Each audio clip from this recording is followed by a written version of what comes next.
Assalamualaikum warahmatullahi wabarakatuh. Perkenalkan, nama saya Alvini Rizky Nafiah, dan berikut adalah tugas mandiri Ekonomi Islam yang diampu oleh Bapak Dr. Andes Haji Bejo Santoso pada Fakultas Ekonomi, Jurusan Manajemen Universitas Islam Sultan Agung Semarang dengan judul Uang Menurut Islam. Menurut KBBI, uang adalah alat penukar atau standar pengukur nilai yang dikeluarkan oleh pemerintah suatu negara berupa kertas, emas, perak, atau logam lain yang dicetak dengan bentuk dan gambar tertentu.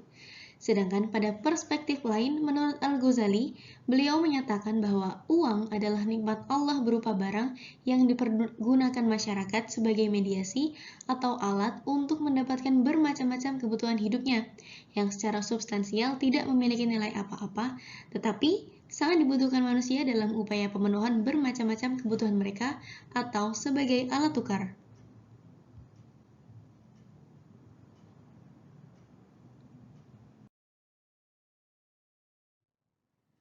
Fungsi uang dan ketentuan Islam dalam masalah uang terbagi menjadi 3 jenis. Yang pertama ada medium of exchange atau alat tukar, yang kedua ada unit of account atau satuan hitung yang bisa disebut juga sebagai measure of value atau pengukur nilai, dan yang ketiga adalah store of value atau penyimpan nilai. Medium of exchange atau alat tukar. Dalam Islam, uang hanyalah sebagai medium of exchange, bukan suatu komoditas yang bisa diperjualbelikan. Suatu fenomena penting dari karakteristik uang adalah uang tidak diperlukan untuk dikonsumsi.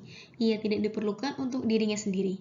Menurut hukum Islam pula, baik uang maupun barang tidak boleh ditimbun. Hal ini karena ihtikar atau menimbun uang dan barang yang diperlukan publik akan menyusahkan mereka. Sebagai alat tukar, uang itu menurut ekonomi Islam harus selalu mengalir dalam perekonomian umat.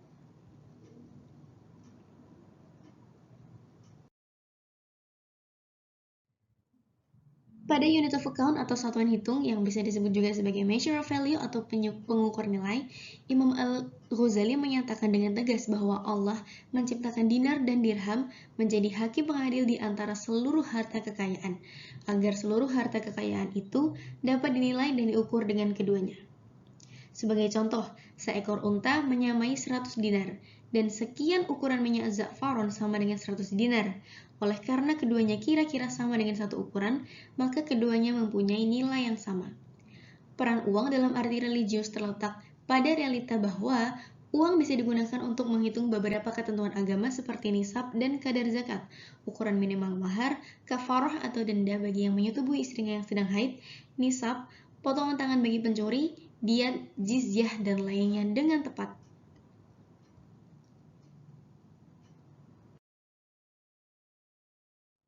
Dan yang terakhir atau yang ketiga ada store of value atau penyimpan nilai. Pendapat Al-Ghazali menyatakan bahwa uang itu diibaratkan seperti cermin. Cermin hanya dapat menilai sesuatu yang ada di depannya, tetapi tidak dapat menilai dirinya sendiri, demikian pula dengan uang. Al-Ghazali juga berpendapat perdagangan uang dengan uang itu dilarang dalam Islam. Hal itu disebabkan karena fungsi uang sebagai alat pertukaran tidak jalan. Islam membenarkan pertukaran uang atau falas dengan dua syarat. Syarat yang pertama, transaksi tersebut harus tunai, dalam artian bahwa uang yang dipertukarkan harus diserah terimakan secara langsung dan tidak ada penyerahan salah satunya atau kedua-duanya. Syarat yang kedua, harus semisal, artinya apabila rupiah ditukar rupiah, maka nominalnya harus sama. Tapi, kalau dolar ditukar rupiah, maka nominalnya boleh berbeda.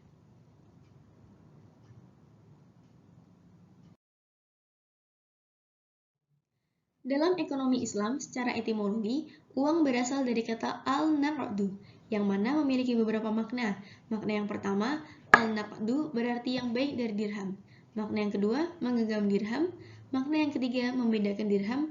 Dan makna yang keempat adalah tunai.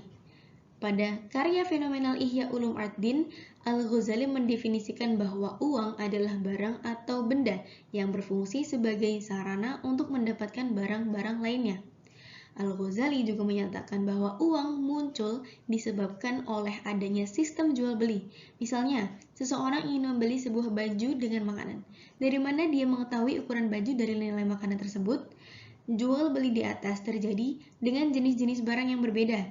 Kedua barang tersebut tidak sama, maka diperlukan hakim yang adil sebagai penengah antara kedua orang yang ingin bertransaksi dan berbuat adil satu dengan yang lain.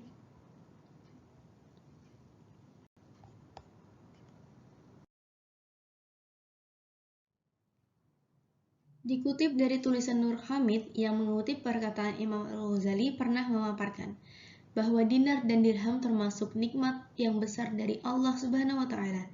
Dengan keduanya, kehidupan menjadi lurus. Keduanya hanyalah dua barang tambang yang tidak ada manfaat pada bendanya, tetapi makhluk perlu kepadanya sekiranya setiap manusia membutuhkan banyak barang yang berkaitan dengan makanan, pakaian, ataupun seluruh kebutuhannya.